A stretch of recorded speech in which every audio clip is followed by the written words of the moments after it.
Esse podcast faz parte da campanha O Podcast é Delas 2020. Conheça outros episódios procurando pela hashtag nas suas mídias sociais e incentive mais mulheres a fazer podcast.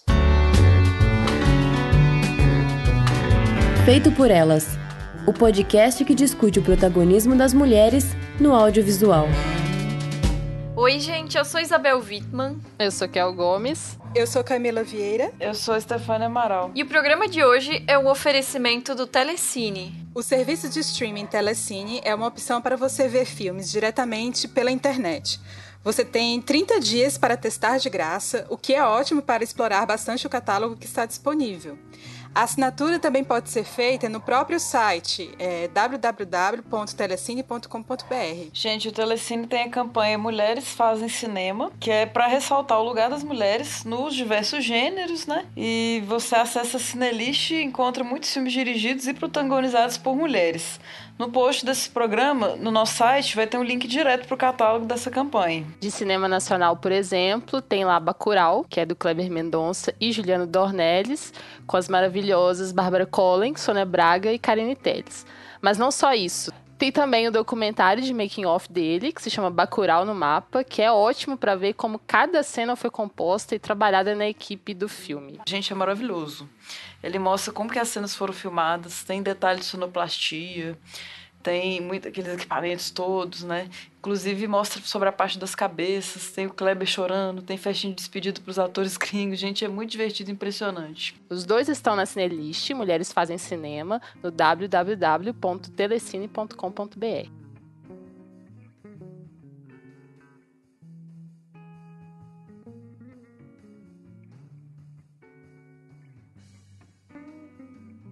E antes de começar o programa, a gente quer agradecer as madrinhas Carolina Roncone e Letícia Santinon. E, gente, vocês sabem que a gente agora é um podcast independente, precisamos da ajuda de vocês. Então, como nos ajudar? Vão lá no padrim.com.br/feito por elas ou no patreon.com/feito por elas. Escolhe a categoria que cabe no seu bolso, né? Vários temas cinéfilos e ajuda como vocês escolham como vocês podem nos ajudar. Bom, e esse é o nosso 100º episódio. Na verdade, ele é o Feito por Elas, número 100. Mas até o ano passado a gente tinha aqueles programas em formato Drops, né? Então, de verdade, esse é o nosso 129º programa. Mas, formalmente, né, a gente vai dizer que é o nosso episódio número 100, já que essa é a numeração oficial, né? Então, parabéns pra gente por esse número simbólico de chegar ao 100º episódio, que não é o 100º episódio, mas é o que conta. Vou ficar mais empolgado. 100! Somos centenárias. Uhul! Eita! E nesse clima descontraído, né, o nosso programa de hoje, como já falado, vai ser sobre Carlota Joaquina, Princesa do Brasil, que é um filme de 95 da Carla Camurati. Inicialmente, a nossa ideia era usar ele como ponto de partida para falar sobre a filmografia da diretora, mas a gente teve muita dificuldade de conseguir encontrar os outros filmes dela, então a gente resolveu realmente focar só no filme e não falar de uma maneira mais ampla da filmografia.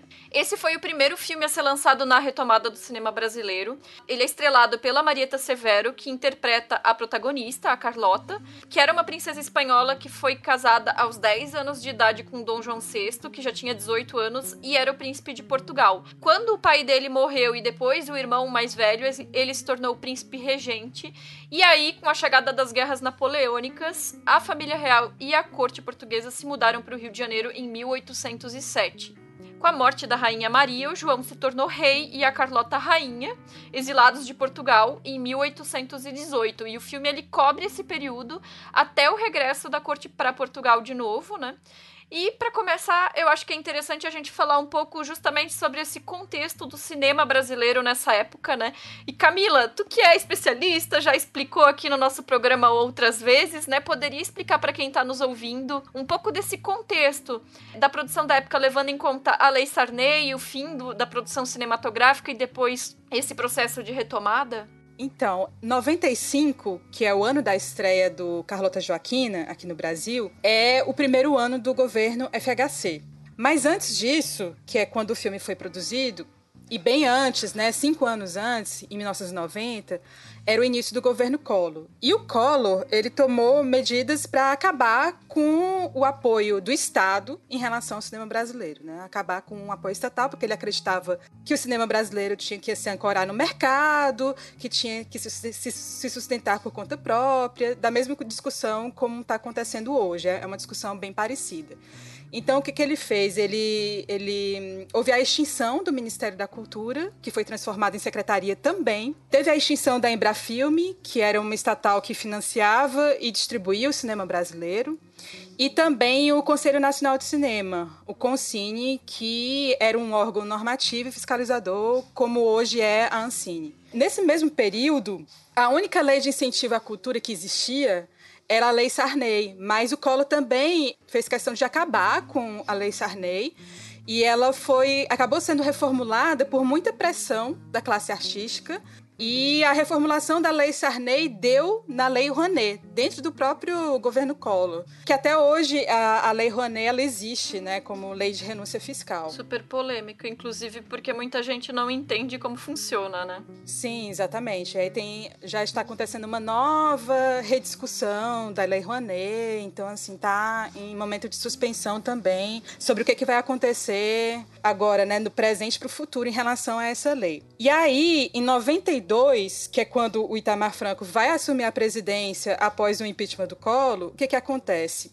Ainda em dezembro daquele ano, de 92, ele vai restituir o MINC, o Ministério da Cultura, e dentro do MINC ele cria a Secretaria de Desenvolvimento do Audiovisual. E a partir daí, da criação dessa secretaria, ele vai formular...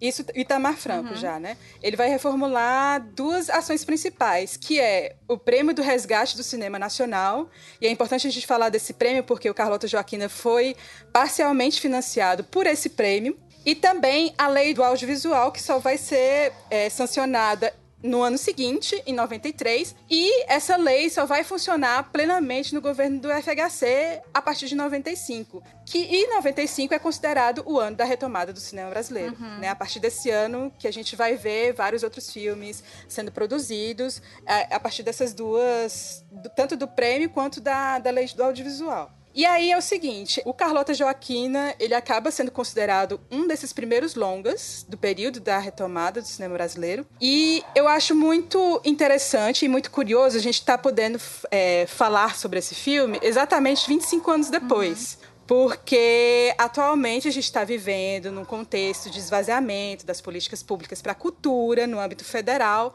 e, por extensão, para o cinema no Brasil, né? O MINC foi novamente extinto e virou uma secretaria especial, agora dentro do Ministério do Turismo. Antes era no Ministério da Cidadania, agora está no Ministério do Turismo. A Ancine, que é esse órgão regulador e fiscalizador, não chegou a ser extinta, mas está paralisada. Assim, está totalmente paralisada. E aí, o que acontece? As grandes produtoras de cinema brasileiro que, durante esse tempo, se serviram do Estado e elas acreditavam que estavam vivendo num grande oásis, porque era muito dinheiro envolvido, agora elas estão em desespero, sem saber o que fazer. No entanto, e aí, porém, né, eu acredito que é um contexto totalmente outro, porque vários realizadores que nunca tiveram acesso aos meios de produção por meio do Fundo Setorial do Audiovisual, que é o fundo da Ancine, esses vários realizadores conseguiram realizar filmes com poucos recursos, sem precisar do FSA, e ainda continuam fazendo filmes. Ou seja, tem uma parcela aí de realização de audiovisual que nunca teve acesso ao FSA, que nunca teve acesso a essas políticas públicas no âmbito federal. E aí o desespero vem dessas grandes produtoras. E aí a gente não está mais naquele contexto dos anos 90, em que os equipamentos de cinema eram caros e que os filmes ainda eram feitos por película, né? A gente está em um outro contexto. Houve uma explosão de núcleos de formação, de escolas de cinema, cursos de graduação e um acesso maior aos equipamentos que baratearam. Então, quando a gente fala dessa crise do cinema brasileiro, é preciso refletir bastante e entender assim, qual é o cinema que a gente está falando que está em crise. Né? É algo que a gente precisa realmente pensar, não... Ok, né? A gente está vivendo um momento de esvaziamento de políticas culturais, mas, ao mesmo tempo, de que modo isso está afetando o cinema brasileiro e qual cinema brasileiro está sendo afetado. E aí, voltando pro Carlota Joaquina, eu fico pensando no porquê de realizar um filme histórico nesse contexto de retomada do cinema brasileiro. E aí, acho que não interessa tanto se ele tem esse compromisso fiel, historiográfico ou não, né? Ele é uma leitura de um período histórico do Brasil, no sentido de que ele toma como ponto de partida um dado da história do Brasil, né? E que tem a ver com a chegada da família real portuguesa no nosso território. E aí eu fico pensando, por que realizar um filme histórico e esse filme acabar sendo o marco de um novo momento do cinema brasileiro em termos de produção após esse período de obscurantismo no governo Collor, né, que foram 2 anos. E aí eu queria perguntar para vocês qual é o significado disso, né? A gente que pesquisa cinema brasileiro também, né? Não só cinema mundial, mas também cinema brasileiro. A gente está falando também de filmes brasileiros assim no nosso podcast. Mas eu lembro, por exemplo, em 95, que foi o ano que o Carlota estreou, eu lembro que eu tinha 12 anos. E a memória que eu tenho mais nítida é de que tinha toda uma adaptação ao Plano Real e a promessa de que a inflação iria se equilibrar e que, por exemplo, era um alívio você chegar na padaria e comprar um carioquinha por 10 centavos. Era uma coisa... O que é um carioquinha? Inacreditável. Carioquinha é um pão francês. Ah, tá. Aqui a gente chama de carioquinha. Mas assim, chegar com 10 centavos para comprar um pão francês, um pão carioquinha, era uma loucura isso, né? Hoje o pão francês está custando quanto? R$1,10, R$1,20? E aí, realmente, isso era uma das coisas que mais ficou na minha memória nesse período, assim, de 95, Plano Real. E vocês lembram o que vocês estavam fazendo em 95? Então, eu tinha 10 anos, né, na época que esse filme foi lançado. Eu não assisti ele no cinema, então eu não sei o quão rápido que ele chegou em fita na época, né? Mas eu lembro de ter assistido ele várias vezes. Eu vi na escola, mas principalmente em casa. Muitas vezes minha mãe adorava esse filme. Tem essa curiosidade de que minha mãe... ela votou na monarquia, né, no referendo que foi feito sobre o sistema de governo, né? E eu acho engraçado, porque o filme ele não é exatamente um bom argumento a favor da monarquia, mas ela curtia muito essa temática, né? Enfim. Só um parênteses, Isa. Essa votação foi o plebiscito de 93? Isso. Aqui foi no governo Itamar, inclusive. Sim, né? Sim. E aí, assim, em 95 eu lembro...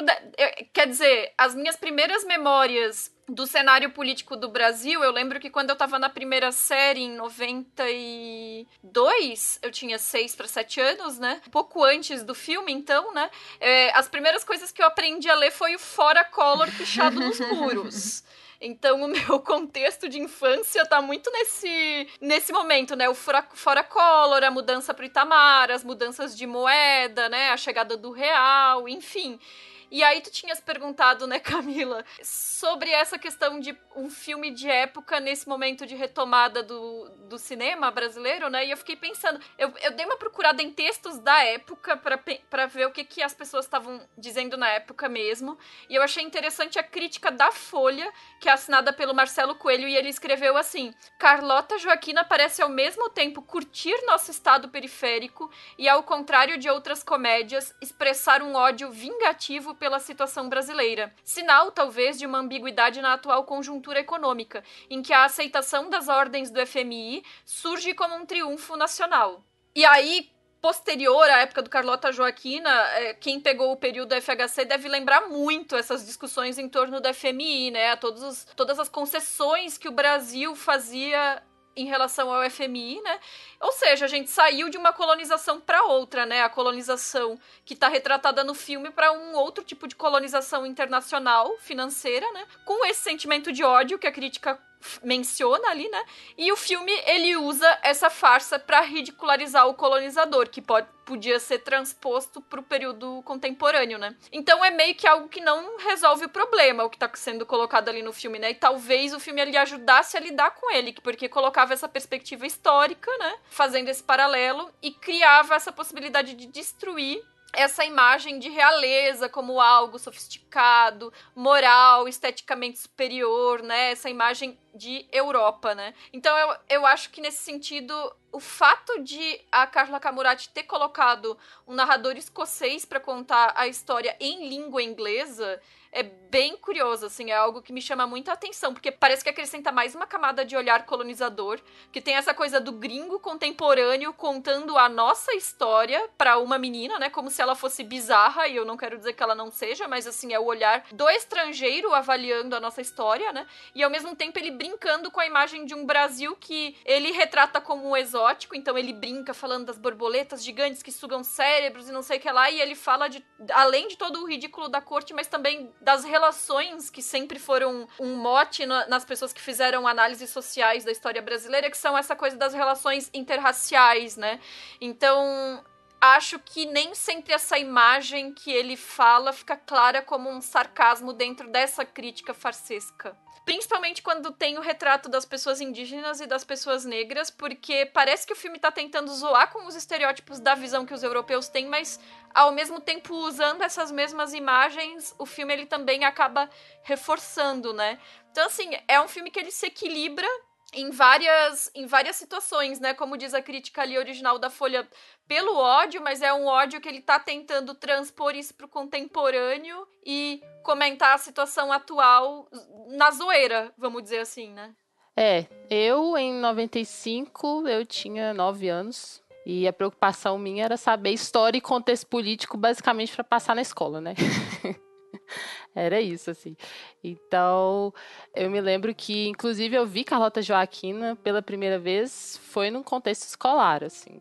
A professora, ela usou o filme como complemento de sua aula.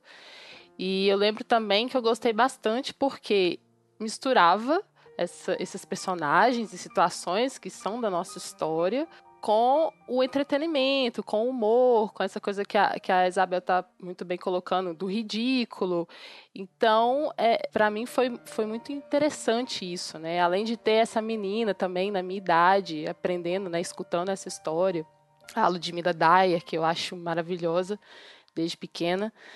Mas pensando sobre isso tudo hoje, assim, eu vejo como que o filme marca de uma maneira muito distinta, sabe? Essa questão da retomada, assim, como que ele marca, assim, do seu jeito, como foi se tornando possível fazer cinema brasileiro novamente, né?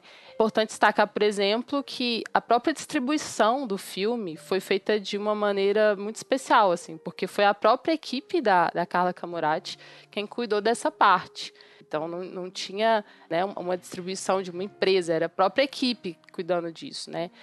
Teve muito boca a boca, e algo que se liga muito diretamente a essa minha experiência de ter visto na escola, e acho que da Isa também, né, que a Isa falou que viu na escola, é que houve uma preocupação da equipe em entrar nesse mercado específico, que é o mercado escolar, participando de projeto escola, por exemplo, né, se posicionando também como um material de apoio educativo. Claro, mesmo que ele não seja nada realista, nada documental, tá longe disso, mas ele foi importante para adicionar um apoio midiático para abordar essa parte da nossa história, né?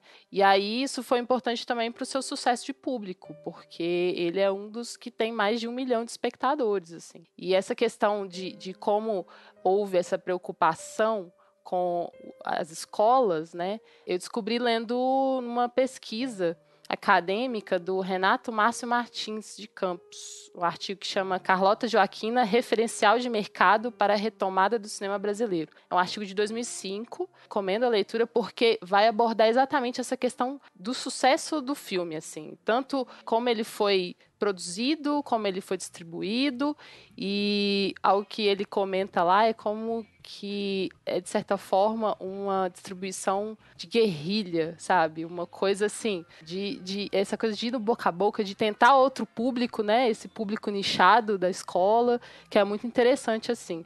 Só uma pergunta, esse artigo tem digitalizado? Tem. Ah, então, a gente pode deixar o link, então, para quem quiser ler aí depois. O órgão que fazia isso, que distribuía e também ajudava na exibição dos filmes brasileiros era a Embrafilme. Com a extinção no governo Collor, isso acabou. E a lei do audiovisual, dentro do governo do Itamar Franco, e aí seguindo no governo do FHC, ela acabou alimentando e financiando a produção do cinema brasileiro, mas descuidou nessa parte da distribuição e da exibição. E até hoje a gente tem esse gargalo de distribuição e exibição. Ou seja, um fomento muito grande à produção, mas não se pensa em políticas para distribuição e exibição. E aí virou um gargalo do cinema brasileiro. E aí, com Carlota Joaquina, é isso mesmo que a Raquel falou, né? Foi a própria Carla Camurati, nessa distribuição de guerrilha, que fez com que o filme tivesse essa distribuição e exibição nos cinemas. Exatamente, perfeito isso, porque a gente vê o quanto que reflete até os dias de hoje, né? É muito interessante pensar essas questões de mercado também. E eu fiquei pensando na pergunta também da Camila sobre por que um filme histórico naquele momento. Eu acho que, para mim, assim, também passa, como era um momento de transição, né, essa coisa da promessa, do plano real, de uma certa mudança, eu acho que acaba instigando a se pensar sobre o passado. Exatamente porque você está passando por um momento de transição, então você tenta entender para onde que a gente vai. E aí, para tentar entender isso, acho que se volta ao passado, sabe? É mesmo que olhar para o próprio drama, sabe? Olhar para tentar identificar o caminho que está sendo tomado agora, assim. Como um espelho, né? Um espelho do olhar para trás para tentar espelhar o que vem pela frente. Faz bem sentido. Tem um outro artigo aqui que nós usamos para nossa pauta, muito acadêmicos, que é do Luiz Carlos Villalta. Ele é da UFMG, mas foi um artigo que ele publicou na USP, que também vai estar linkado aí para vocês, nem vou citar o nome gigante dele todo, não, mas tem algumas citações que eu vou fazer aqui ao longo do programa que estão bem interessantes. Fala dessa questão da distribuição mesmo, fala que a própria Carla ficava esperando horas em salas, conversando com pessoas, distribuiu na raça mesmo, e que o filme tem muito um caráter artesanal, assim, né? Não foi um filme caro, foi um filme com pouco recurso, especialmente pra época, assim.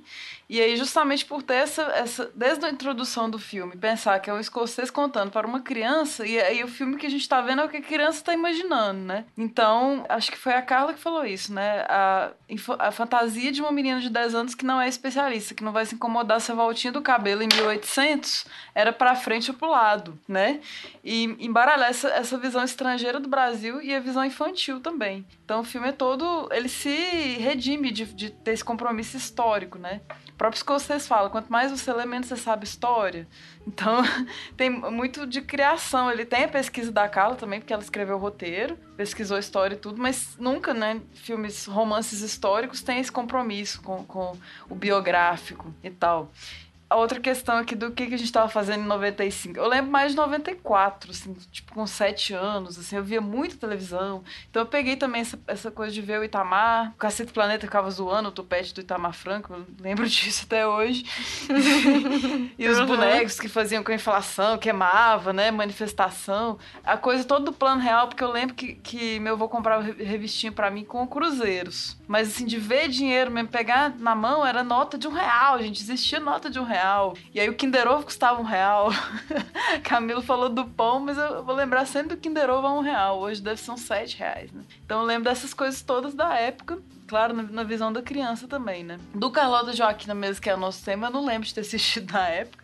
Lembro vagamente, assim, de ver alguma coisa na televisão. Mas eu passei ele em sala lá no Cefet, que eu dei uma disciplina no mestrado para os alunos da graduação, que era só de diretores brasileiros. Então o Carlota foi assistido em sala e tal. Falando mais do filme, né, eu gosto dele mais no início, assim, antes de chegar no Brasil, porque como a Isa falou mesmo, essa questão do tratamento com os indígenas, tem uma frase específica, né, Carlota detestou o país, não gostava de negros, isso é muito pesado, né, eu não sei se isso é um detalhe biográfico, e depois ela tem um amante negro, rico, enfim, né, destrata a esposa dele, então isso aí pra mim pegou demais, assim, foi difícil lidar com a repulsa da Carlota e da corte no Brasil, assim, assistir isso, tudo apesar que tem umas críticas muito, muito válidas, especialmente no final, a gente vai chegar nessa parte, de críticas mais à corte, né, na real. Mas eu acho que o filme é mais leve, assim, tem um ritmo melhor antes de chegar aqui, assim. Eu gosto bem mais.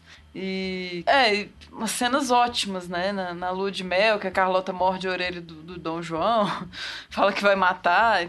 Adoro o personagem da Maria Louca, né? Mad Maria, teve série na Globo também. Então, né, altas memórias aí misturadas da infância televisiva. Sobre isso que a Isa falou da substituição, né, de um colonizador por outro, né? Sai um colonizador e entra outro no lugar. E você falou do FMI.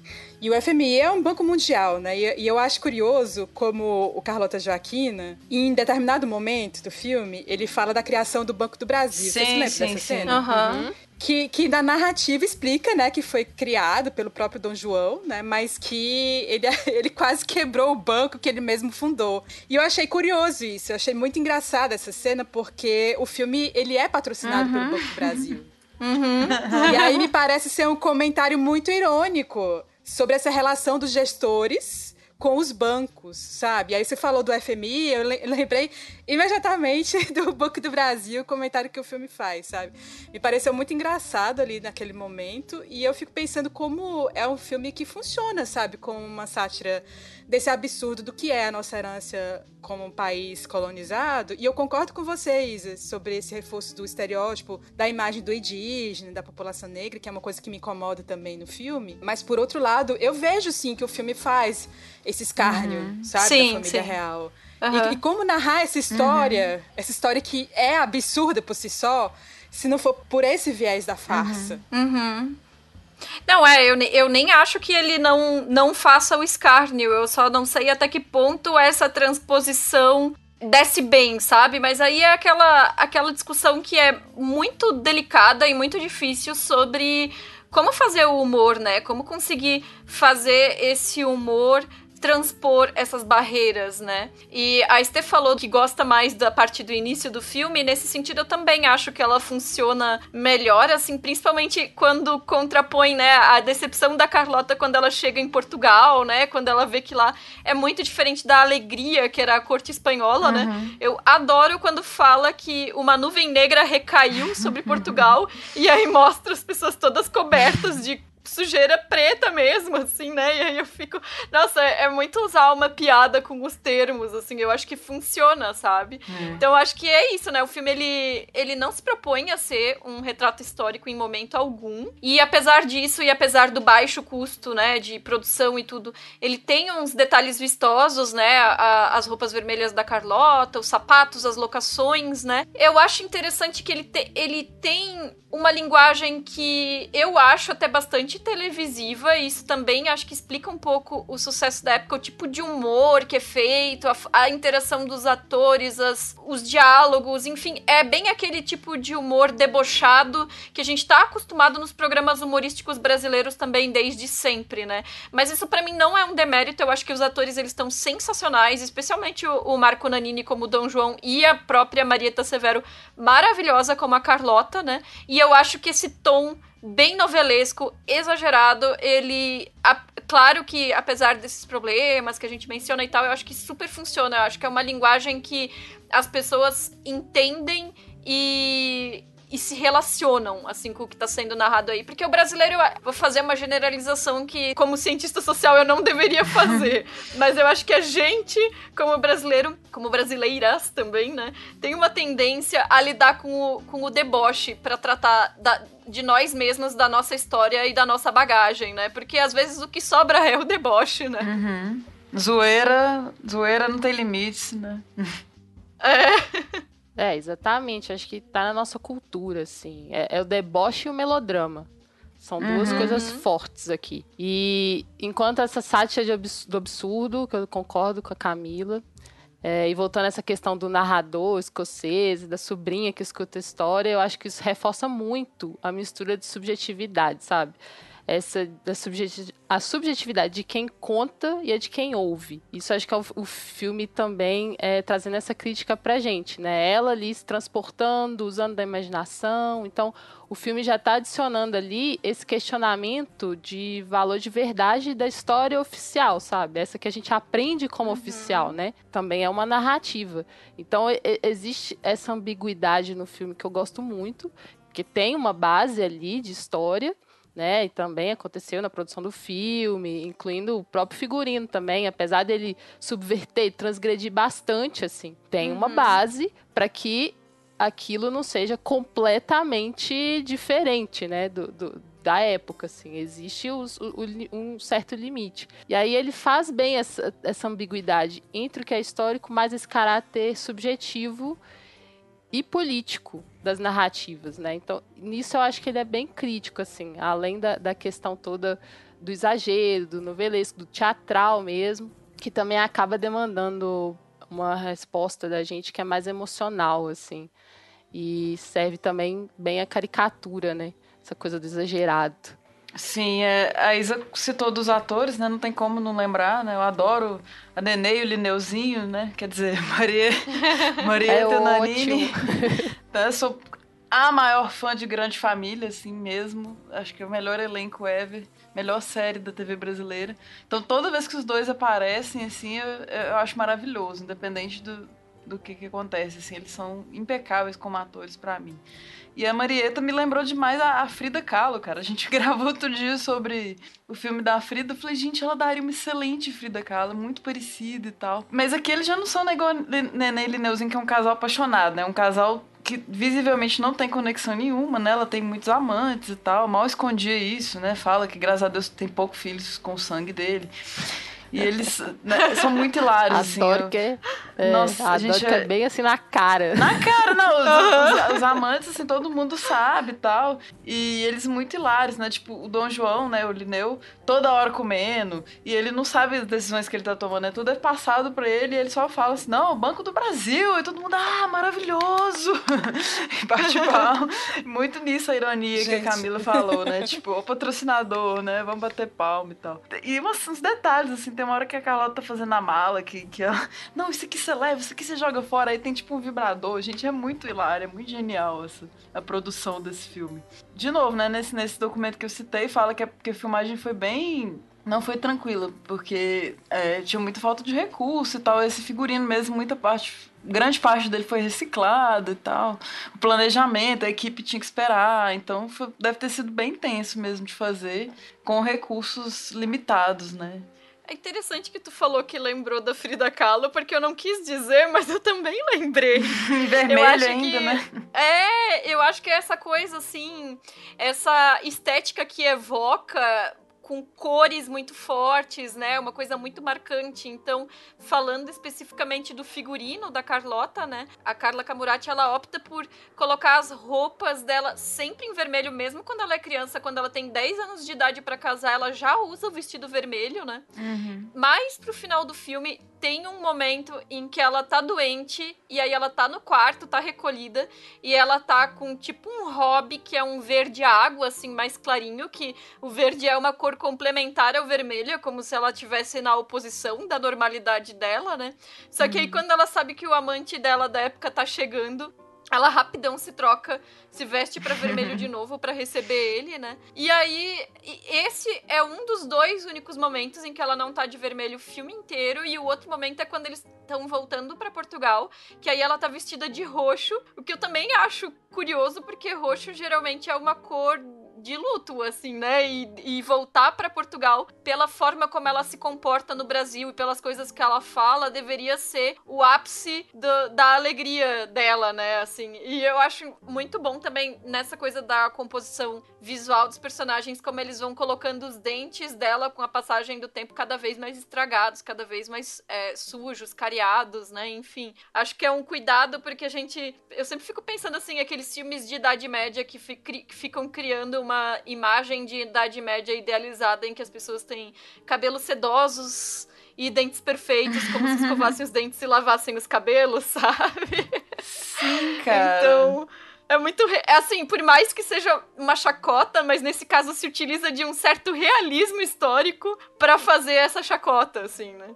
Não, é sensacional o dente podre do povo, assim. E a peruca geralmente era pra esconder isso também, né? Assim, a falta de higiene e tal. E no início do filme a mãe dela tem os dentes que são tipo pérolas colados, assim. É muito bom esse dos dentes, é um detalhe absurdo, sensacional. E realista, né? Absurdo, mas realista. Sim, e essa coisa da Frida, eu acho que também tem muito a ver com a própria Marieta Severo, né? Ela ter essa expressividade, assim, no olhar, no rosto. Ela lembra mesmo. A própria sobrancelha. Essa coisa da sobrancelha, gente, persegue, inclusive, qualquer pessoa que tenha sobrancelha grossa. Inclusive eu.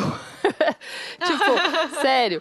Não, sabe, toda vez eu escuto alguém falando que eu poderia me fantasiar no carnaval de Frida, enfim, quando eu coloco alguma foto no Instagram, que aí o meu cabelo tá preso assim pra cima, aí alguém comenta, sabe? Tudo por causa da bendita sobrancelha grossa. Mas assim, voltando a esse vermelho, interessante, né? Ver como se conecta com essa figura passional que ela tem, essa coisa vibrante, né? E a própria corte espanhola, porque a corte espanhola ela é representada com festa entre fogueira, tem detalhe avermelhado pelo cenário, tem objetos vermelhos, toda essa coisa da sensualidade. Aí vem a corte portuguesa, contraste total, aquela coisa...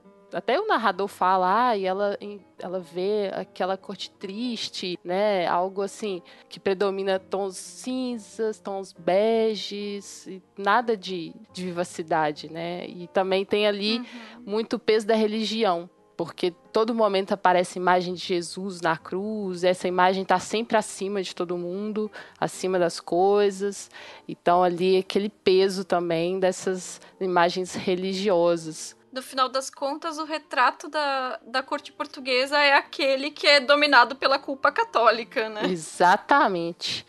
E também me chama a atenção as cenas que remetem a gente ao teatro de sombras, né? Porque muitas vezes você vê as sombras apenas dos personagens ali, né? Nos diálogos. E também o teatro de bonecos, que reforça muito essa coisa que a gente falou sobre a farsa, as próprias artimanhas políticas e pessoais, assim, uma coisa intricada na outra. Perfeito. Ah, Isa, eu tava pensando sobre roxo, porque roxo também tem um significado de realeza, né? Então, como ela se torna rainha, então eu acho que é por isso que eles passam a usar o roxo. Ah, pode ser. Então, tá explicado. Verdade, e a gente falou dessas coisas estéticas, assim, né? As perucas exageradas, que eu gosto muito ali do início, as danças e tal. No momento do casamento do rei idoso, né, que é feito no próprio leito dele, também tem o Cristo gigante, né, reforçando essa religiosidade que a Kel estava falando. A própria Média Maria, né, que fica lavando os pés dos mendigos para aliviar a culpa cristã, né? E o detalhe é que os mendigos estão amarrados, né? Tipo, eles nem querem estar ali, eles estão ali forçados pra ela aliviar a própria culpa, né? E ela ajuda a igreja também, então tem todos esses detalhes. E eu acho que o filme é feliz na direção mesmo, assim, né? Tem uns closes nos mapas, numas cartas, né? Vocês falaram do teatro de sombras mesmo, né? Tem um momento que dois líderes estão conversando, assim, só mostra a sombra deles na parede. Então são escolhas muito felizes mesmo, assim, né? De direção mesmo. E no final, né? Que mais críticas à corte, né? Uma das últimas frases, acho que a última frase do Dom João é: ainda hei de tirar muito mais, né, em relação ao Brasil. Então, depois de toda a exploração, tá voltando, mas não acabou, né? Então foi esse início funesto, né, de Portugal aqui. E a Carlota, né, que chega lá e atira os sapatos ao mar e dessa terra eu não quero nem o pó. Então, assim, pesadíssimo. Tenso, clima tenso. Né? Climão. Sobre essa frase em específico, Estê, não sei se você sabe, mas a Carla Camurati decidiu fazer esse filme sobre a Carlota Joaquina justamente porque ela só sabia dessa frase que era muito amplamente divulgada nos livros de história do Brasil. Ela só sabia dessa frase que a Carlota Joaquina falou, e aí ela se interessou em procurar saber mais, e aí veio o interesse de fazer o filme. Eu fiquei muito curiosa, assim, com aquela questão do banho de mar também, né? Que ela fala, a Carlota tomou banho de mar, que isso foi tipo um bafafá, assim, porque era só os indígenas que tinham esse hábito, né? Então não sei se isso realmente rolou, várias coisas que eu fico, será que ela falou isso mesmo e tal? Fiquei mais curiosa com a figura histórica ainda. Eu fiquei pensando nisso, né? Eu não sei especificamente se ela tomava banho de mar realmente, mas nessa época as pessoas brancas realmente não tinham o hábito de tomar banho de mar. No final do século XIX é que o banho de mar começou a ser usado para fins medicinais. E como atividade de lazer mesmo, é uma coisa assim, muito tipo da virada do século pro século XX, sabe? Então, as pessoas brancas tinham aquele marzão e não aproveitavam. Sim. E como que o mar ali no filme tá conectando passado e presente, né? Porque como que ela chama? Esqueci o nome da Ludmilla. Dyer. Yolanda. A Yolanda com o tio dela tá ali de frente pro mar. Eles estão buscando algo do fundo do mar, né? Uma garrafa com mensagem. Enfim, e tem esse sapato ali da Carlota Joaquina sendo jogado no fundo do mar.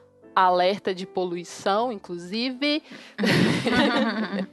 Verdade. E aí isso cria uma conexão, assim, que eu acho que o filme também tá lidando com isso, né? Aquilo que a gente discutiu no início. Essa coisa de olhar para trás para entender o presente. Então achei legal também como ele sinaliza isso pela imagem. Selo Faustina. Vamos reforçar aí o troféu, né? Então, gente, o filme não passa longe do troféu Faustina, porque aparece um pônei sem nome, e ele em uma cena só, entendeu? Então, assim, não rolou. Apesar do pônei ser fofinho, não passa não. É bonitinho, mas ele não tem nome e não participa da ação narrativa, né? Então... não foi devidamente valorizado. Mas se bobear, foi melhor pra ele não participar, porque não tem nada que não seja caricato e ridículo ali, né? Tipo, então ele passa... protegido, resguardado. Protegido, isso. Só uma Protejam o pônei. E tem uma arara também, né? Eu lembro que tem. E tem arara e tem acho macaquinho. É verdade. Macaquinho. Só aparecem, Só pra reforçar o imaginário aparece. exótico da fauna brasileira. Tropical, etc. Exatamente. Gente, lembrando que o Feito por Elas, é claro, está nas redes sociais todas. Estamos no Twitter, no Instagram, no Facebook, né? Não queria não, mas estamos. Temos um Letterboxd, Feito por Elas, com as estrelinhas a cada filme, iTunes, além do site do feed, os programas também estão onde? No Spotify, no Deezer e no YouTube. Todas as referências dos filmes que a gente citou ao longo do programa estão com links no post. A gente lembra também que a cada 15 dias enviamos uma newsletter especial para os nossos padrinhos e para as nossas madrinhas. E para todos os ouvintes a gente tem um grupo no Telegram. Para entrar nesse grupo é só acessar o link que está no post. Lembrando que para mandar comentários você também pode enviar mensagens para o nosso e-mail contato@feitoporelas.com.br ou no nosso site mesmo, lá nos posts tem a partezinha de comentários que é bem legal também, no site feitoporelas.com.br. É isso, gente. Então, obrigada pela audiência. Até o próximo programa. Valeu, pessoal. Beijo grande, tchau! Beijo, gente. Tchau.